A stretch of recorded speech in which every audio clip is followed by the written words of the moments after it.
चलो आप ध्यान देंगे आप। जैसा कि आपके पास कल के क्लास में पहुंच गया था, कल ही भेज दिए थे हम, अभी भेजे थे, सर जी भेज दिए थे, तो जरूर है कि देखा होगा जरूर। आपसे कितना बन गया होगा लगभग? केवल बनाना है 50%। कितना?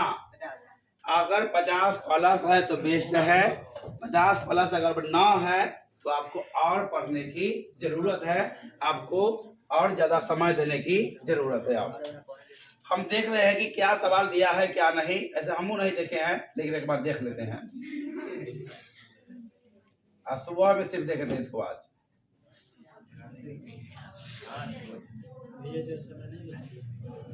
चलो ध्यान देंगे बाबू रे। आप पहला सवाल हमारे पास आ गया कि निम्नलिखित में से कौन प्रतीक किसके लिए, यहीं पर आपको बता देगा, यहाँ पर इंग्लिश में बता देगा, इंग्लिश में नाम क्या है।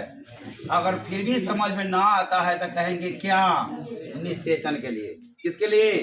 निषेचन के लिए। बताओ क्या है, क्या हो जाएगा? इसका जवाब हो जाएगा ऑप्शन नंबर, क्योंकि वृत्त बताता है मादा को। किसको बताता है?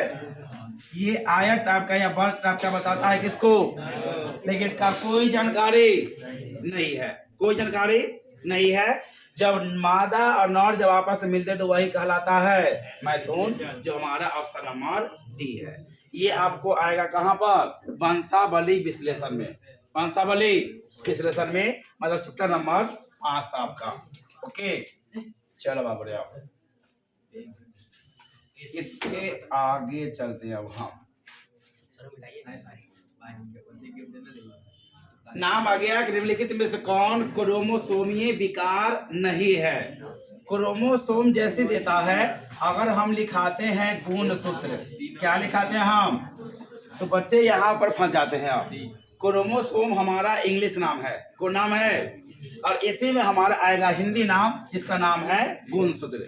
तो कौन करे इनमें से नहीं है, ये ध्यान रखना, ये वाला सबसे डेंजर। कौन नहीं है? डाउन सिंड्रोम है, टर्नर है, क्लाइनफेल्टर भी है, और वह आ जाएगा फिनाइलकीटोनुरिया। ये हमारा गुणसूत्रीय विकार नहीं है। ठीक है, तो हमारा जवाब क्या आ जाएगा? ये आ जाएगा। ये और ये ऑप्शन के अनुसार नहीं रहेंगे, लेकिन इसके अनुसार रहेंगे। ठीक है, आगे चलो।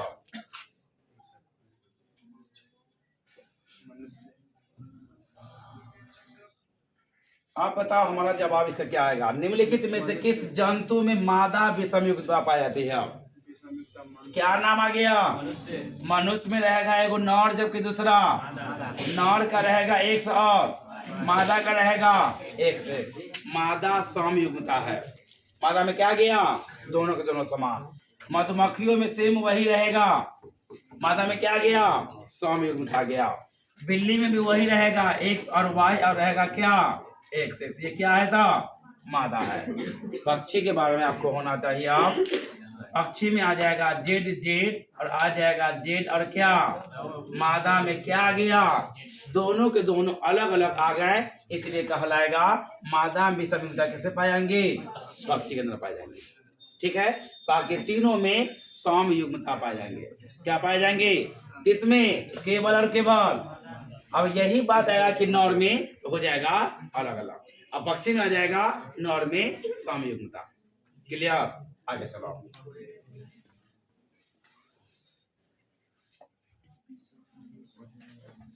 अगला सवाल आ गया, विषम युग्मजीव पौधे में, मतलब कि एक है कैपिटल T क्रॉस, दूसरा है स्मॉल t और स्मॉल t। दोनों के दोनों क्या है? अलग अलग है, विषम युग्मजीव है, हेटेरोजाइगस है। क्या है? या हम कह सकते हैं कैपिटल T स्मॉल t, या फिर कैपिटल T और स्मॉल t। हेटेरोजाइगस होना चाहिए। आप तो कह रहा है कि लक्षण कौन सा व्यक्त होगा, और उसे हम क्या बोलेंगे? तो वह हम बोलेंगे प्रभावी लक्षण। कौन लक्षण? प्रभावी लक्षण हमेशा अपना व्यक्त करता है, अपना प्रभाव दिखाता है, इसलिए वह आ जाएगा हमारा प्रभावी लक्षण। और नेक्स्ट में आ जाएंगे बच्चे। अब इसका बताओ क्या होगा? रुधिर ABO रक्त समूह है, या रुधिर वर्ग है, या ब्लड ग्रुप है, कह रहा है कितने प्रकार के जीनोटाइप आएंगे आप दिमाग लगाओ। क्या प्रकार के? 3 प्रकार के। अगर पौधा लंबा है तो आएगा कैपिटल टी के अलावा क्या दूसरा लिख सकते हैं वर्ड? कभी नहीं। अगर पौधा बौना है तो क्या आएगा? क्या स्मॉल टी के अलावा दूसरा लिख सकते हैं? होगा ही नहीं। आप दूसरी बात, आप मानव का ब्लड ग्रुप क्या है? अगर ब्लड ग्रुप ए है तो जीनोटाइप IA होगा, जीनोटाइप। अगर ब्लड ग्रुप बी है तो जीनोटाइप IB होगा। अगर ब्लड ग्रुप O है तो जीनोटाइप IO होगा। ब्लड ग्रुप क्या प्रकार के?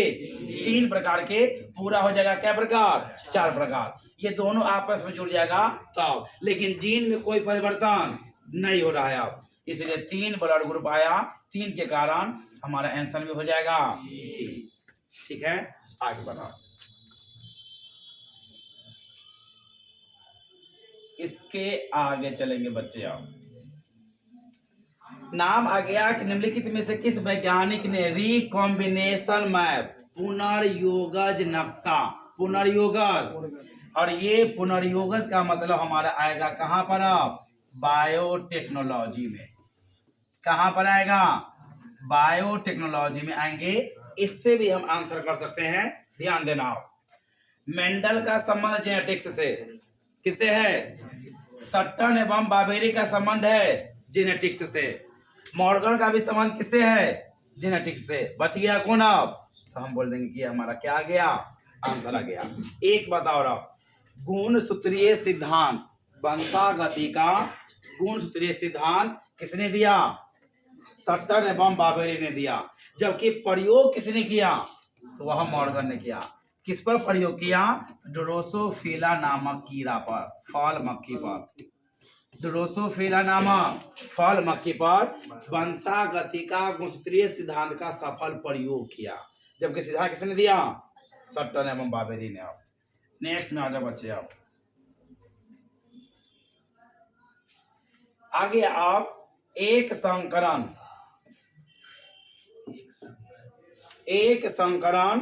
क्रॉस के प्रयोग के आधार पर, क्रॉस क्या प्रकार के? 2 प्रकार के। नाम बताओ। एक संकर और 2 संकर। तो ये कह रहा है केवल और केवल एक संकर मतलब मोनो हाइब्रिड क्रॉस। कौन hybrid cross? Mono hybrid cross के आधार पर मेंडल साहब ने वंशागति के कौन कौन से नियम को प्रस्तुत किया? बताओ क्या आंसर? हमारा आंसर क्या होगा? ये आप बताओ, ABCD बताओ। आप शेर पर शेर, बहुत अच्छा, ध्यान दो। एक संकर से कै गो नियम आया था? 2 नियम। नाम पता होना चाहिए। पहला का नाम था प्रभाविता का नियम। पहला का नाम प्रभाविता का नियम, और दूसरा का नाम था विसंयोजन। क्या नाम था? एकरे कहते हैं पृथक्करण। क्या बोलेंगे हम? एकरे बोलेंगे युग्मकों के शुद्धता का भी नियम। नियम कै गो है? एक। नाम कै गो आ गया? 3 आ गया। अब देखो यहाँ पर खोज के आओ। प्रभाविता का नियम मिल रहा है, विसंयोजन का भी नाम। अब कहा कि सर विसंयोजन थोड़ी ना, तो निसंयोजन है। क्लियर है? अब हमने कहा था जहां भी आपको क्वेश्चन दिक्कत करे तुरंत चले जाना इंग्लिश के पास। किसके पास? ये डोमिनेंस बता रहा है कि ना, लेकिन सेग्रीगेशन है। क्या है? Law of segregation. क्या नाम आ गया? और इसका नाम होता है लॉ ऑफ सेग्रीगेशन। क्लियर? तो ये मत ध्यान रख लेना। इसलिए हमने हमेशा कहा है जहां भी अगर इंग्लिश में कोई नाम दिक्कत आ जाए तुरंत कहाँ चले जाओ? इंग्लिश में चले जाओ। नेक्स्ट में आ जाओ बच्चे। ठीक है ना? तो हमारा आंसर हो गया A और 2। 1 और 2 दोनों हो जाएंगे। चलो ये दिखाओ। RNA का नाम दिया है, होता है पेंटोज शुगर। ये यहाँ पर खुद ब खुद बता दिया है। आप कौन शुगर है? पेंटोज शुगर है। आप चाहे DNA रहे चाहे RNA रहे। आप बताओ कि आरएनए में कौन सा शुगर रहेगा? Ribo sugar. अब कहो तो यहाँ तो लिखल है रिबोज, अब तो बता ही नहीं, तो यहाँ पर ध्यान दो। अब ये क्या लिखा हुआ है? राइबोज। ठीक है, तो राइबोज रहेगा किसके अंदर? जबकि यहाँ पर देखो क्या है, और यहाँ पर डीऑक्सीरिबोज है, ये रहेगा किसके अंदर? डीएनए के अंदर। सवाल कभी कभी ये कर देता है राइबोज शुगर और डीऑक्सीराइबोज शुगर एक ही सदस्य का व्यक्ति है, एक ही वर्ग का सदस्य है। वह कौन है? पेंटोज शर्करा या पेंटोज शुगर है, क्योंकि दोनों में कार्बन की संख्या 5 है। दोनों में कार्बन की संख्या। राइबोज शुगर की बात करेंगे तो C5H10 वो कितना? 5 रहेगा। डीऑक्सी की बात करेंगे आप, नाम आ जाएगा C5H10, वो बताओ, वो 4 रहेगा। क्या रहेगा? तो हमें हाइड्रोजन ऑक्सीजन से कोई मतलब, हाइड्रोजन ऑक्सीजन से कोई मतलब, हमें मतलब है किससे? कार्बन की संख्या 5 से, उसी को हम कहते हैं पेंटोज शुगर। क्लियर? किसके आगे बढ़ेंगे बापरे? अब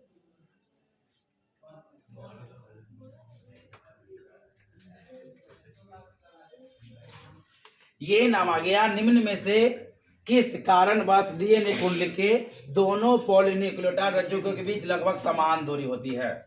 दूरी कैसी रहेगी? समान रहेगी। अब बताओ किसके कारण? अब दोनों स्टैंड के बीच दूरी क्या है? समान है। अब वह बता रहा है किसके कारण समान है। अब ऑप्शन नंबर ए में आ जाओ।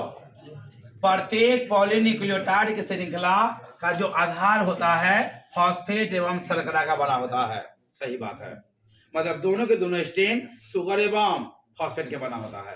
तो दोनों बन गया, एक दोनों बीच के दूरी के स्टेन से कोई मतलब नहीं है।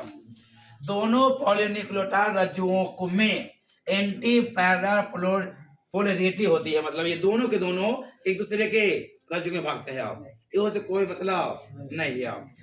डी नंबर में आ जाओ। डीएनए में प्यूरिन पायरिमिडीन के विपरीत होते हैं। प्यूरिन पायरिमिडीन के मतलब एक तरफ रहेगा एडेनिन तो दूसरी तरफ रहेगा थायमिन, पहले रहेगा थायमिन तो इधर में रहेगा एडेनिन, विपरीत है। आप इससे कोई मतलब नहीं है।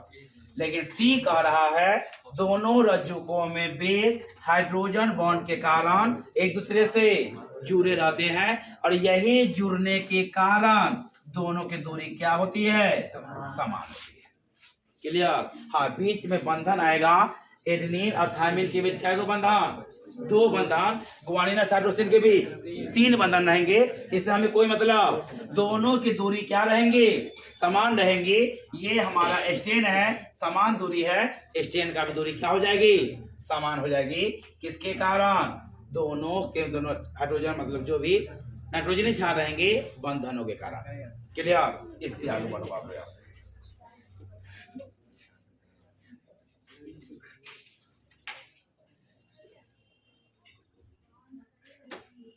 चलो, निम्नलिखित में से कौन सा क्या है? वो क्या है जो स्थिरता का कारण नहीं है? आप फिर यहाँ पर हिंदी मिसप्रेजेंटिंग है। आप चलेंगे हम लोग इंग्लिश देखने। आप क्या देखने जाएंगे हम? ये हमारा क्वेश्चन है। आप रीजन ऑफ स्टेबिलिटी और क्या? डीएनए, मतलब डीएनए की which of the following is not the reason for stability of DNA, मतलब डीएनए की स्थिरता का कौन कारण या कौन रीजन नहीं है? आप केवल दुइये को दिखाई देगा। डीएनए के दोनों रज्जु को एक दूसरे के पूरक होते हैं। सही बात है। आप अगर ये रहेगा तो ये रहेगा, ये गैप तो ये भी गैप हो जाएंगे। आप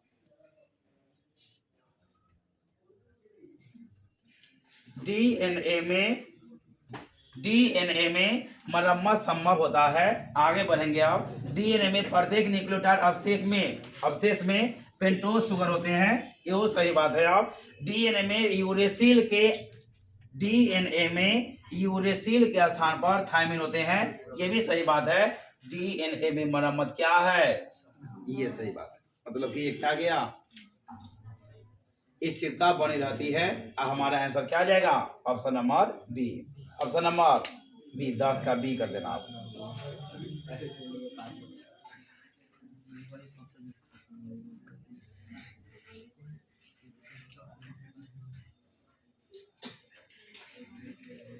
चलो बाबा अब ध्यान देना। ये क्वेश्चन पढ़ के अपना आंसर देखिए तो ढूंढ के, ये क्वेश्चन पहले पढ़िए अच्छे से और अपना आंसर ढूंढ के देखो एक बार आप। एक विशेष भौगोलिक क्षेत्र में कोई एक विशेष स्थान है, विभिन्न प्रजातियों का विकास, मतलब कि एक जाति से अनेकों प्रकार की जाति का क्या हो रहा है, निर्माण हो रहा है, विकास हो रहा है। आप जो एक बिंदु से क्या हो रहा है, शुरू हो रहा है, आप विभिन्न क्षेत्रों में प्रसारित हो रहा है, इस घटना को क्या कहते हैं। ऑप्शन देखिएगा तो हमने आपको ऐसे ही करके बताया था, और वह था कहां पर हमारा, अनुकूली विकिरण में। कौन विकिरण में, तो हमारा आंसर आ जाएगा अनुकूली विकिरण। चलो बाप रे, अब ये क्वेश्चन को बड़े ही सावधानी से और अच्छे से देखने का प्रयास करना। पूरा दिख रहा है तो पूरा दिख रहा है, देखो ना दिख रहा है।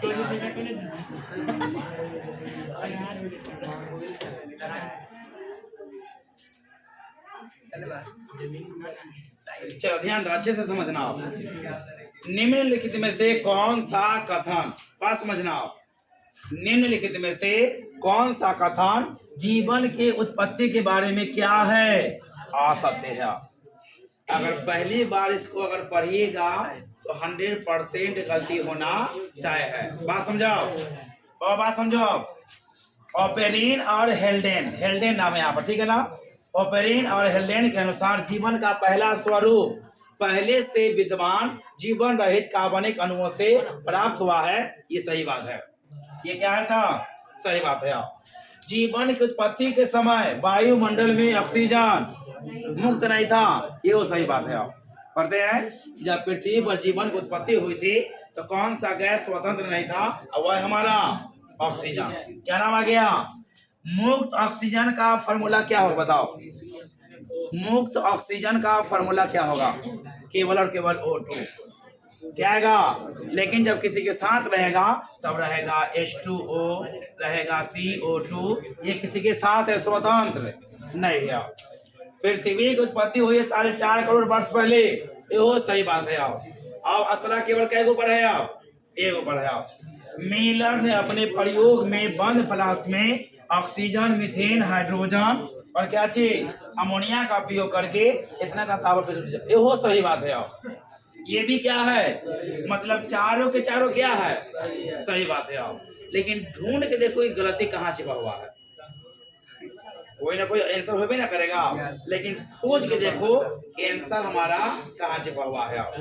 मैं क्लू देता हूँ, इसका आंसर डी होगा। डी कैसे होगा, ढूंढ के देखो आप, हमने आपको बता रखा है। और ये कल के क्लास में हमने ये, या परसों के क्लास में हमने ये क्वेश्चन दिया, क्योंकि चैप्टर नंबर कैमा का है, 7 का है ऑक्सीजन। बहुत अच्छा। जब मिलर ने जब प्रयोग किया था तो वहां पर था क्या, अमोनिया था NH3, हाइड्रोजन भी था H2, मीथेन भी था CH, और एक नाम था जल। क्या नाम था, जल था, ऑक्सीजन नहीं था। हमने यहाँ पर ये खुद क्वेश्चन में खुद कह रहा है ऑक्सीजन नहीं है, और मिलर साहब ने अपने प्रयोग में ऑक्सीजन का उपयोग नहीं किया था। ऐसे अगर पढ़िएगा तो लगा कि सही है, ऐसे अगर पढ़िएगा तो लगा कि क्या है, ये सही है। लेकिन इसी में हल्का से बिंदु बैठा हुआ है, हमारा आंसर क्या हो जाएगा, डी। कौन असत्य है, ये असत्य है, क्योंकि इनका सारा प्रयोग सही है, बस अर्थ एक वर्ड खाली यहाँ पर ना हुआ। क्या नाम है, जल। बात करो, क्लियर है, आगे बढ़ाओ।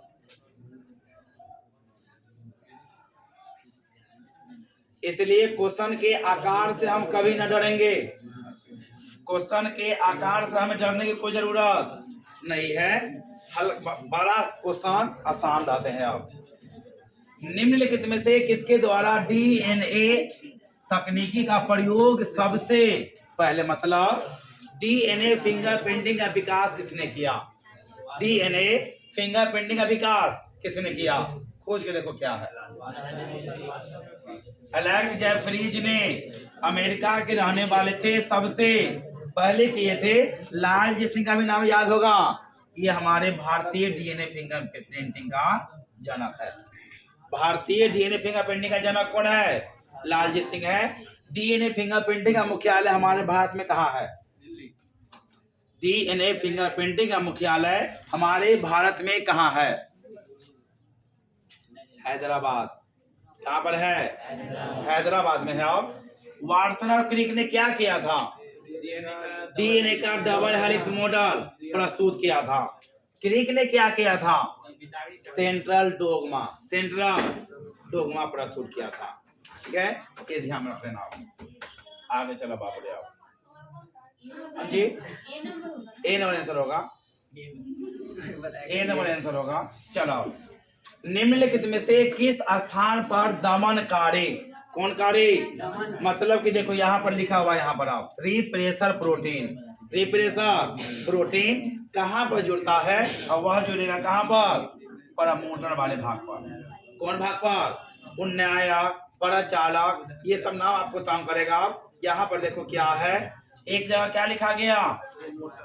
प्रमोटर। एक जगह क्या गया? ऑपरेटर। क्या नाम आ गया? और इसी दोनों में से कोई हमारा एक रहता, ये हमारा क्या है था? प्रमोटर रहेगा। नेक्स्ट में आ जाएंगे बच्चे। अब ये भी क्वेश्चन बहुत ही अच्छा है।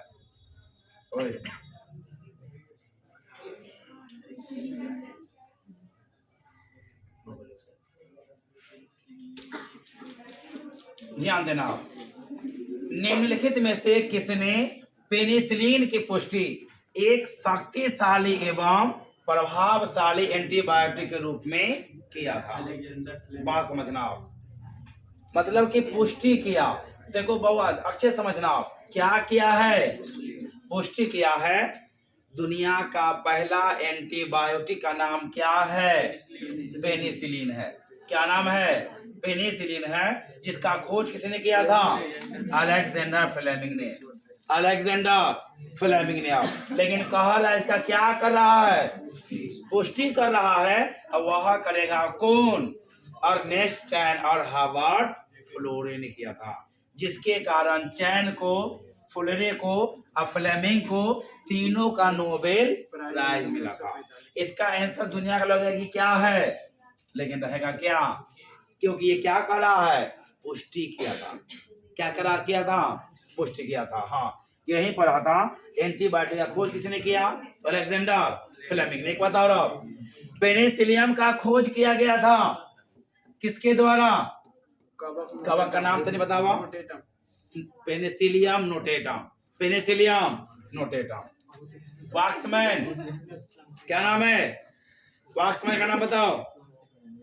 एंटीबायोटिक वर्ड दिया था। एंटीबायोटिक वर्ड देने वाला कौन है था? वाक्समैन है। आगे चलो बाबू।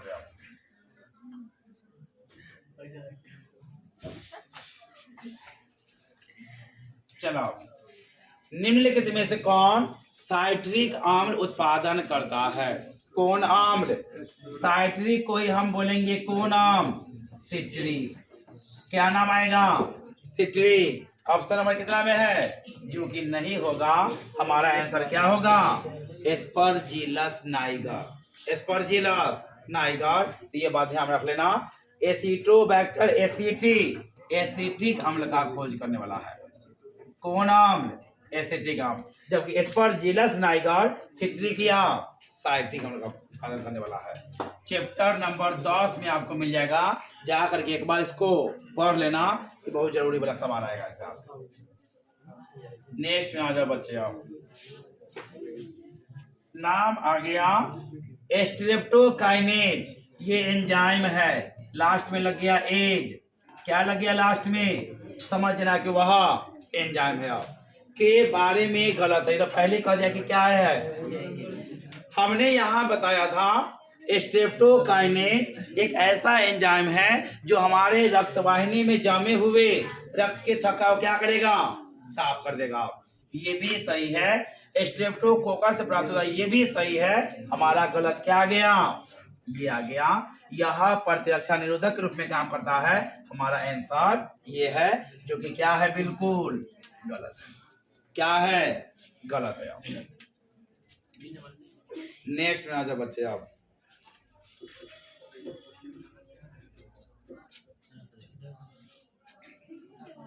नाम आ गया ट्राइकोडर्मा।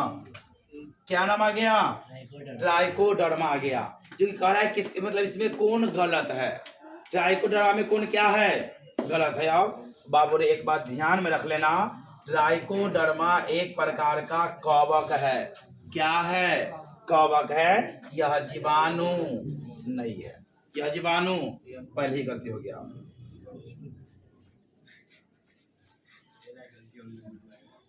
नेक्स्ट में आ जाओ बच्चे। आप निम्नलिखित में से कौन कवक को माइकोराइजा बनाता है? क्या बनाता है? माइकोराइजा बनाता है। आप ग्लोमस, एस्ट, ट्राइकोडर्मा नाम आ गया पेनिसिलियम। आप ध्यान देना। आप निम्नलिखित में से कौन कवक को माइकोराइजा बनाता है? आप वह हमारा जवाब शायद आ जाएगा इसका क्या चीज? ईस्ट आ जाएगा। क्या आ जाएगा? ईस्ट आ जाएगा। ये क्लास 11 का क्वेश्चन है। आप कहाँ का है? क्लास 11 का सवाल है। आप क्वेश्चन हमारा आ गया, रक्त परिसंचरण का खोज किसने किया? विलियम हार्वे ने। किसने किया? विलियम हार्वे ने किया। ये बात ध्यान रख लेना। लैंडस्टीनर का नाम कभी सुना होगा? कार्ल लैंडस्टीनर ब्लड ग्रुप का खोज किया। अगर इसी में हम कह देंगे और बीनर ने, किसने? ये दोनों ने मिलकर खोज किया था RH फैक्टर का। RH फैक्टर का। ये बात ध्यान में आप रख लेना। कौन गलत है? फिर क्या गया? कौन गलत है? आप सबसे पहला इसे कोक भी कहते हैं, सही बात है। इसे कोक भी कहेंगे, ये सही बात है। आप इसे मॉर्फिन एसिटिलिक द्वारा प्राप्त करते भी सही बात है। आप नाक द्वारा सांस लेकर के या टीके द्वारा लिया जाता है। फिर उनके नाम सुना होगा। अगर कोई नया व्यक्ति रहेंगे जो सिगरेट वगैरह छोड़ करके ये हेरोइन पर गए हैं आप, तो वह पहले यहाँ पर रखे पेज पेपर और रखे क्या करेगा? नाक से वह सूंघ लेगा। लेकिन बहुत सालों तक वह फिर भी उसको नशा आने वाला नहीं है। फिर उसी पाउडर को पहले गरम करेगा, चम्मच में गरम करने के बाद इंजेक्शन से खींचेगा, यहाँ पर रस्सी बांधेगा, नस आएगा और नस में क्या कर देगा? डाल देगा। यह कहलाता है टीके द्वारा ले जाता है। आप यह क्या है? यह अवसादक नहीं बल्कि क्या है? मादक है। क्या है? तो हमारा आंसर हो गया ए। क्या गया? ए आ गया। इसके आगे चलेंगे बाबू रे। आप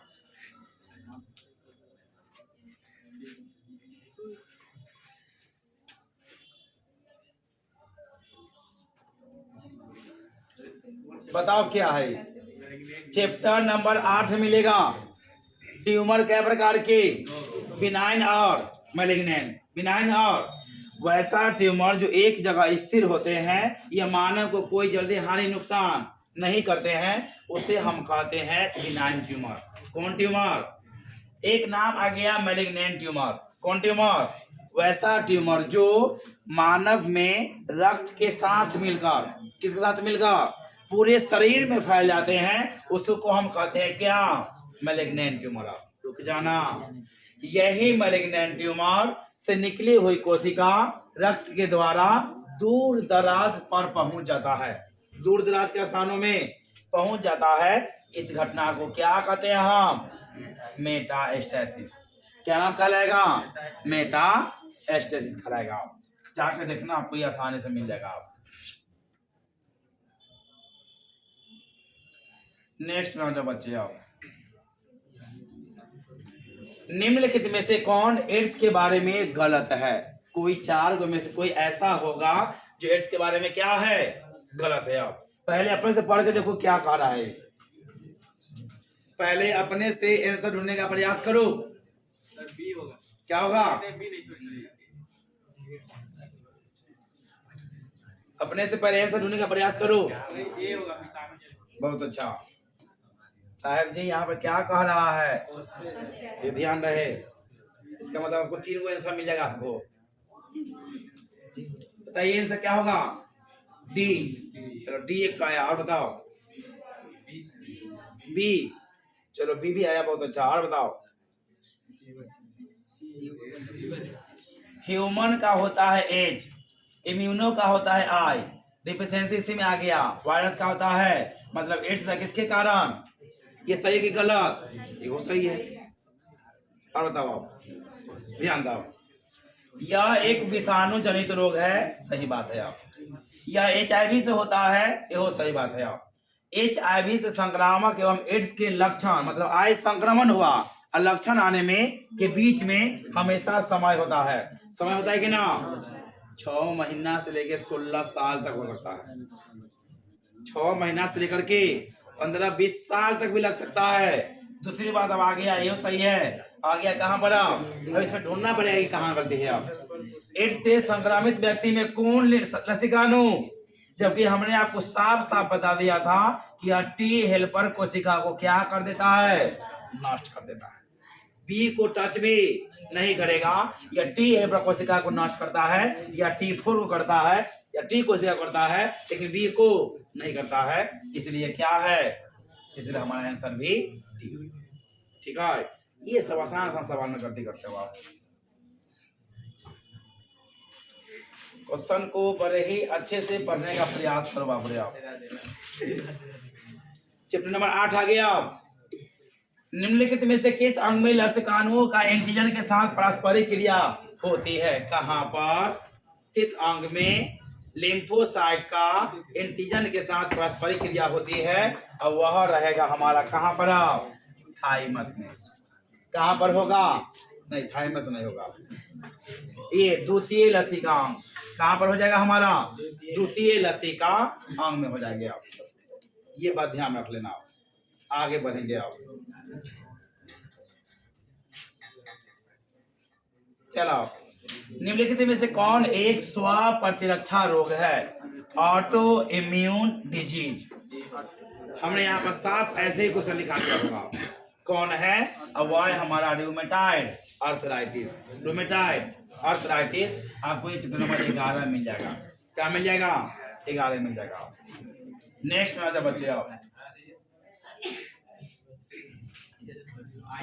चलो, दुग्ध स्रावन में प्रारंभिक दिनों के दौरान माँ के द्वारा निकलने वाला जो प्रथम दूध है उसका नाम पड़ेगा क्या, कोलेस्ट्रॉम। क्या नाम पड़ेगा, उस कोलेस्ट्रॉम में एक बहुत ही बेहतर, सबसे ज्यादा जरूरी वाला एंटीबॉडी होते हैं।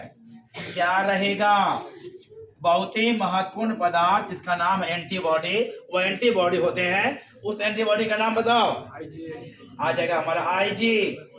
ये जनन के दौरान होते हैं और अपरा को पार करने की क्षमता भी रखते हैं। आप IgM सिंपल सा ब्लड में रहेंगे, लेकिन IgE कहाँ पर आएगा, एलर्जी में। कहाँ पर आएगा, एलर्जी में रहेंगे। ठीक है, तो ये बातों को बाबू आपको ध्यान में रखना चाहिए। IgG, हाँ, माता के दूध में रहेगा ये IgA। चलो बाबू ये बताओ ये हमारा क्या होगा। ये सब सवाल अगर आप गलत कीजिएगा तो दुर्भाग्य है। अच्छे से पहले देखो, क्योंकि परीक्षा का जो ऑप्शन है चारों आंसर है। नया सवाल कहाँ है, हमने क्वेश्चन बैंक बात अलग है। हमने 27 सवाल में आ गया, केवल हमारे पहुंच से बाहर क्या सवाल था, केवल और केवल 2, केवल और केवल। अभी तक आपके जाना पहचान सवाल है ना, बताइए क्या होगा आंसर। कह रहा है कि कौन गलत है, फाइलेरिया, बुचेरिया बैंकरप्टाई और बुचेरिया मैलाई के द्वारा होता है। ये सही बात है गुरुजी। ए नंबर अमीबिये पेचिस एंड अमीबा हिस्टोलिका, ये भी सही बात है। एस्केरियासिस होता है। नाम आ गया कौन वायरस, राइनो वायरस। किसके, राइनो वायरस। हाँ, नाक को कौन प्रभावित करेगा, सामान्य जुकाम। कौन करेगा, सामान्य जुकाम। एक हमारा पकड़ने का तरीका ये है। दूसरा आ गया निमोनिया। निमोनिया होता है किससे, स्ट्रेप्टोकोकस न्यूमोनी, स्ट्रेप्टोकोकस। और दूसरी बात ये भी कह सकते हैं निमोनिया जीवाणु के द्वारा होने वाला रोग है। किसके द्वारा? यहाँ पर क्या लिखा हुआ है, इसलिए ये क्या है हमारा आंसर है। कहते हैं लेकिन यहाँ पर अमीबिये वाला है, वो अकेले सिगरेट डिसेंट्री रहेगा। यहाँ अभी में है एंड अमीबा हिस्टोलिटिस रहेगा। ये बता दोनों एक साथ है। चलो बाप रे, आप क्लियर है ना? आगे बढ़ा बाप रे। आप नेक्स्ट में आ जाओ। ये आपसे गलती नहीं होना चाहिए। अब निम्नलिखित में से टाइफाइड के बारे में कौन गलत है? टाइफाइड के बारे में गलत होना चाहिए वो चीजें, टाइफाइड के बारे में गलत होना चाहिए। बताओ क्या होगा वो? यह विषाणु द्वारा होने वाला रोग है, क्या सही है? पहली गलत हो गया। टाइफाइड साल्मोनेला टाइफी नामक जीवाणु से होता है। टाइफाइड साल्मोनेला टाइफी नामक जीवाणु से होता है। तो ये विषाणु से वाले किससे होगा? जीवाणु से होगा। लेकिन हमें फिर भी और आंसर को देखना चाहिए। यह ज्वार की पुष्टि का विडाल परीक्षण से होती है। मतलब कि ज्वार मतलब बुखार, टाइफाइड से जो बुखार रहेंगे इसके जांच के लिए कौन परीक्षण? विडाल परीक्षण। अब विडाल परीक्षण का संबंध किससे रहेगा? तो वो सही बात है। मैरी मिलन का संबंध किससे है? मतलब मैरी मिलन का भी नाम इससे जुड़ा हुआ है। एहो सही बात है। इसके संक्रमण की शुरुआत छोटी आंत होती है। ये भी सही बात है क्योंकि दूषित जल और भोजन से होते हैं। कोई भी जीवाणु वाला रोग हमारे भोजन से ही होते हैं। इसका संक्रमण का शुरुआत छोटी आंत से होती है। ये साफ नजर आ रहा है कि वायरस से न होगा, किससे होगा? जीवाणु से। क्लियर? आगे बढ़ाओ। तो हमारा आंसर आ गया क्या? Option number A. नेक्स्ट में आ जाओ बच्चे। आप चलो ये बताओ क्या है। आप कपास को मुकुल कृमि मतलब बॉल वर्म क्या नाम आएगा? नियंत्रित करने के लिए प्रोटीन जीन्स प्रकुटबल होते हैं। बताओ कौन सा इसमें से प्रोटीन है? क्राई1 एसी तो कहीं ना होगा। बताइए अपना आंसर। आप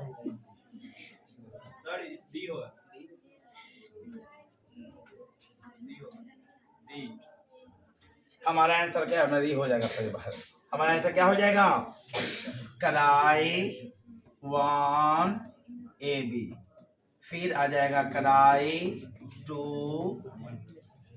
AC। है ना? होता है और इसने याद करवाते हैं हम लोग को। फिर आएगा क्राई2 AB। ठीक है? AB 2 AB। फिर से ध्यान दो। क्राई1 AC, क्राई1 AC सबसे पहले बात है। सही बात है। हमारा आंसर ये होगा। पहले बी नहीं बल्कि क्या आएगा? सी आएगा। एक बार जाकर फिर देख लेना। लेकिन हमारा आंसर क्या हो जाएगा? डी हो जाएगा। चलो बाबू नेक्स्ट में आ जाएंगे। आप निम्नलिखित में से कौन सा परिपक्व इंसुलिन में नहीं होता है? हमने जब बायोटेक्नोलॉजी पढ़ाया था तो वहां पर हमने बताया होगा ह्यूमलिन के बारे में। किसके बारे में? ह्यूमलिन के बारे में। आप मानव के द्वारा निर्मित इंसुलिन हार्मोन को हम ह्यूमलिन कहते हैं। मानव के द्वारा बायोटेक्नोलॉजी के द्वारा प्राप्त होने वाले पदार्थ मतलब कि इंसुलिन हार्मोन को क्या कहते हैं हम?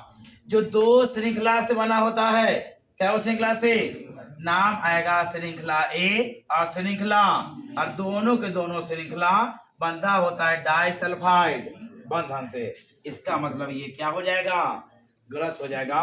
तो ये नहीं होता है। हमारा आंसर हो जाएगा सी। क्या हो जाएगा हमारा आंसर? सी हो जाएगा। तो 30 तक हम लोग आज देखते हैं। इसके आगे कहानी हम लोग अब ठीक है।